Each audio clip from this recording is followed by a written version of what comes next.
Okay guys, so what I'm going to do, just a quick tutorial on the new staking method. I'm going to bring up a sheet that was on Sunday. There's no point bringing over 20 different sheets, right? Because it's always the same.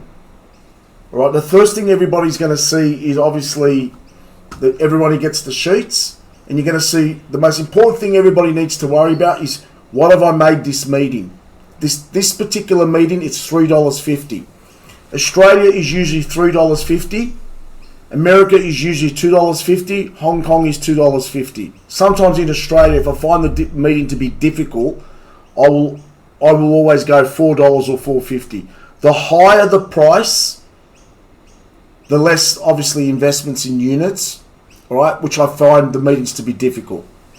At the moment, I'm happy with $3.50 with Australia and South Africa and all the places that are going okay. America's still going to be $2.50. The reason why I do $2.50 with America, smaller fields. All right, but across the board, it's always going to be the same. The objective, and the only objective here, is you need to worry about one thing. How much money can I make out of each runner, obviously with the new staking method? Now, everybody saw the sheet on Sunday. This sheet could be any sheet in Australia, it could be any sheet in America, it could be any sheet in New Zealand. It doesn't matter. I've just randomly picked out this sheet. The first thing you look at is the prices where the corporate bookmakers are offering. Despite the fact that Betfair offers more prices, we are governed by the corporate bookmakers. So over here we see here that we had number 1. Okay, and then we had number 2. Number 3 was the sub runner. Okay, and the 4, the 6, and the 7. Now the first thing you look at is, do we need to use the sub runner? No. So that's out of the equation now. Dropped. Can we back number 1 at $10 at 1.43 units? Yes, we can. Can we back number 2 at 1.43 units? You got to remember, 1, 2, 3, 4, 5. So get your calculator out and go 5 multiplied by 1.43. That's what our total outlay is going to be if every runner happens to hit price. Now number 2, we can't make a profit because it's $6. Because all you have to do is, already you're outlaying 7.15 units. 1.43 multiplied by $6 equals 8.58 units. So mathematically, you're only going to make 1.2 units tops. So that gets dropped. We can't use number 3. Then we go to the next horse. Can we use number 4? I don't know. So as it is now, we've dropped number 1. No, we kept number 1. We've dropped number 2. Okay, so we've got 1.72 units now going on the 1, the 4, the 6, and the 8, because we've dropped number 2. We're not using number 3. That's out of the equation. We dropped number 2. We load it up on the 4. So it's always going to be the same. 1.72 multiplied by $7 equals 12.04. We're already outlaying 7 units, all right, because it doesn't change how many units you're outlaying. That doesn't change. So we can't use number 4 because there's only a profit of 5 units. So that's the second horse dropped. So we dropped number 4. This particular race, we should have only had 1, 6, and 8. It was a losing race because number 7-1, we didn't even have it on the sheet. So that's what the sheet should have looked like.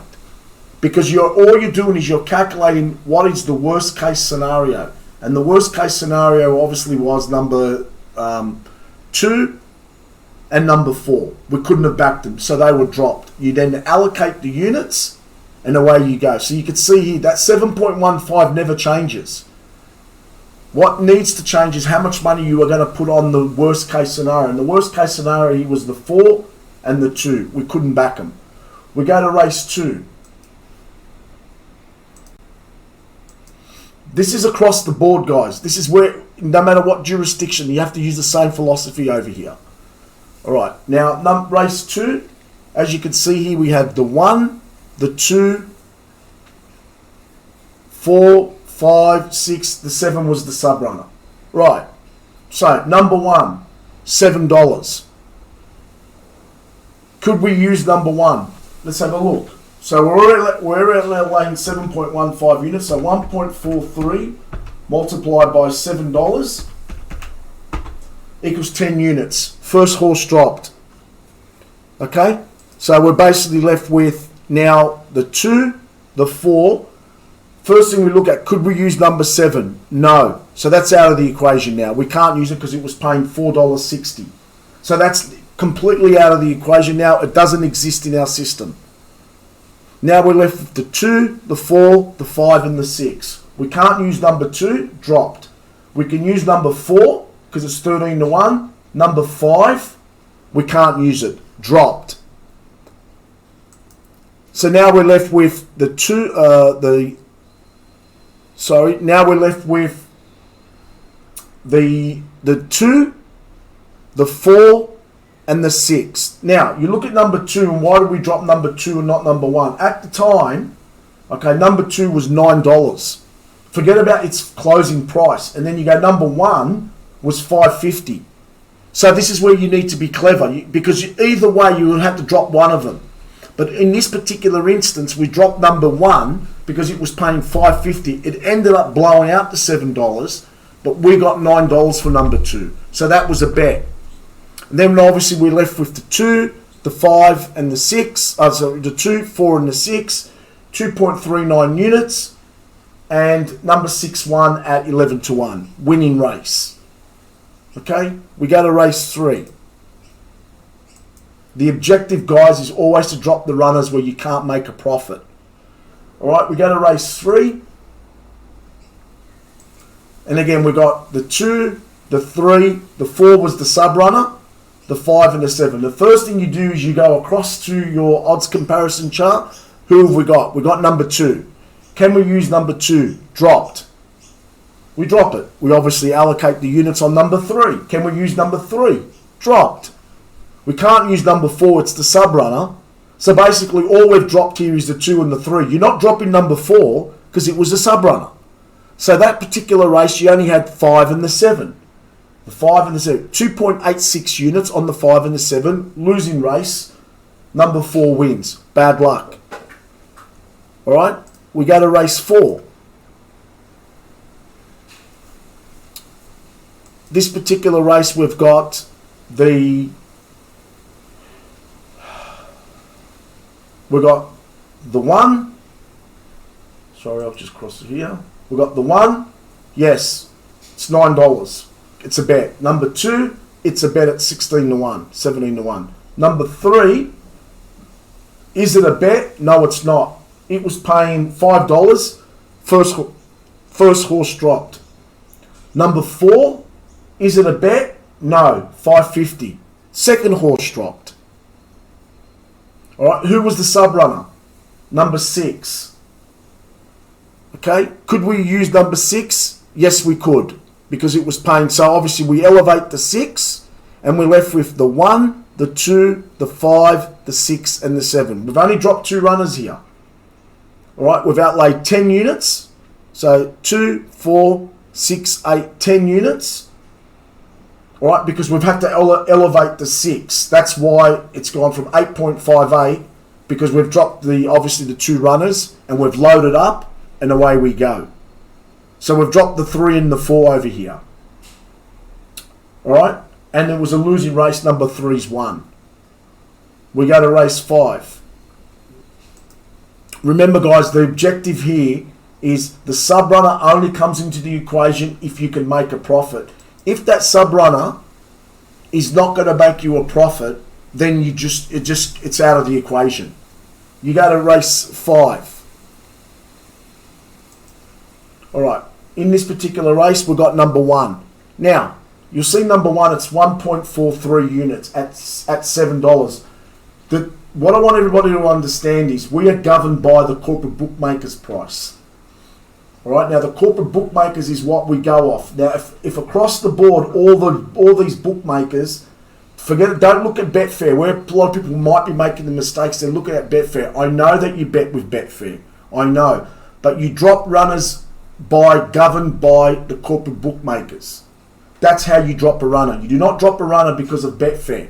Because if you're going to start using Betfair as your gauge, you'll be betting in every race. I don't want you to bet in every race. So number one is basically 1.43. We're outlaying you see 8.58 units by 1, 2, 3, 4, 5, 6 equals 8.58 units. Right, 1.43 multiplied by $7 is only going to get us 10 units. So that's the first horse we drop. We then go to number 4. Okay, it's 18 to 1. That's a bet. We go to number 5. It's 18 to 1. Again, you can see if you're getting governed by Betfair, you're going to get, because that was paying 23. So you don't worry about that. Number 6 was a scratching. It happens. So at the moment, we'd only drop number 1. Okay, and then we go down to number 7. We can't back it at 5 to 1. Dropped. So that particular race there, you should have had 2.15 on the 4, the 5, the 8, and the 10. I mean, I can't make this any simpler for everybody. Your objective is to drop the runner that you're not making a profit. Now, ideally, we want to be going to 6.5 to 7. If you want to go down to 6 units profit, that's entirely up to you. We are recording off 6.5, 7 units. That's our absolute minimum. Anything below that, you're really fighting, like you're going to be betting in every race. All right. Then you go to race 6, and this is an interesting race, and this is where I think there might be some issues with some guys or girls. Okay, so you go to race 6. In this particular race, I'm going to show you where you don't need to use the sub runner. Now, in this particular race, we had number 1. 3 was the sub runner. All right.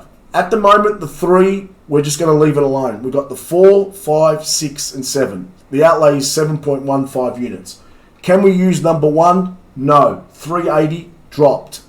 Can we use number 3 to sub runner? At the moment, we don't need it just yet. Let's just wait and see if we do need it. We go to number 4. Obviously, it's $51. We go to number 5. It's $270. So now we're dropping the 1 and the 5. Do we still need to use the sub runner? At the moment, so you look at this thing here. This thing here was paying $750. All right. Now, if you'd dropped the 6 and elevated, you could still make money because you got 2.3 units on the 4, the 6, and the 7. You do not drop a runner to replace it with a sub runner if you're not going to make that much money. So that's where a lot of people might be getting a little bit confused, because you drop the 1, all right, but then when you look at number 3, you'll see number 3. Now, number 3 was paying $8. It was hovering around that mark where you have to go, hang on, if I drop it, because there's no point investing in 4 runners. See, if you'd put number 3 in, you've got now 4 runners. Which one do you drop? Do you drop the 3 or the 6? It would have been one or the other. But because the 6 was on the sheet, it supersedes the sub runner. That's so critical. Now, you'll go, why did we back number 6? Well, again, number 6 was $7.50. Because we'd already dropped the 1. We'd already dropped the 5. Now, 2.39 units multiplied by 750 equals 17 units. Okay, now we go 2.39, it's going to be the same, multiplied by 3 equals 7.15 units. So there was a profit to be made if you'd backed number 6. If you'd included number 4, okay, let's just say we included number 3 here. All right, so we drop, hang on. So if you included number 3 in the race, then you're outlaying 1.72 on 4 runners. You would have had to drop 1 runner. You don't want to drop the runner that's on the sheet. The only time you could have used number 3, if it was a reasonable price where you didn't have to drop number 6. Because once you go into the 3rd runner, it's a no race. This is where a lot of people might be getting confused. The 3rd, that sub runner, might be causing people the grief. But you can see here reason why we couldn't take number 3. Forget about what it closed at. when we were looking at it, when it was coming time to bet, it wasn't a sufficient enough price for us to include it at that point. So the only thing that we could have done in that race was drop the 1 and the 5, which left us with the 4, the 6 and the 7, whatever, and then we got the 6 at 750. All right, we go on to race 7. Guys, if this is confusing, you don't let it confuse you. You need to ask the question. Because if you're confused and you're losing and everyone else is winning, then you must be doing something wrong. Or maybe it's not getting explained to you properly. And these sheets are across the board, no matter what jurisdiction you're looking at. That's the market price that I've set. That there is the units. All you need to worry about is the units. How much money can I put on the maximum outlay up against the prices of the corporate bookmakers? It's that simple. Now we go to race 7.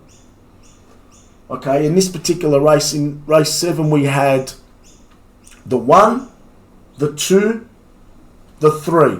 We had the 5, the 6, the 7, and the 8. The outlay was 8.58 units. Now, we go to number 1. Is it a bet? Of course it's a bet. It's $11, no problem. Number 2, first horse drop, $1.85. Number 3, we're keeping it. Number 5, is it a bet? Of course it's a bet. We go to number 6, which was, I'm sure it was a sub runner. We then elevate the 6 because the 6 was obviously $61. Do we back number 7? No, we drop it. So in this particular race, we've dropped the 2 and the 7. The 6 was elevated. We've got 2 units on the 1, the 3, the 5, the 6, and the 8. Okay? The reason why we've got 10 units, because we had to drop and we loaded. That's why. So we got 1, 3, 5, 6, and the 8. That's basically 10 units. What's the worst case scenario? The worst case scenario was the 1.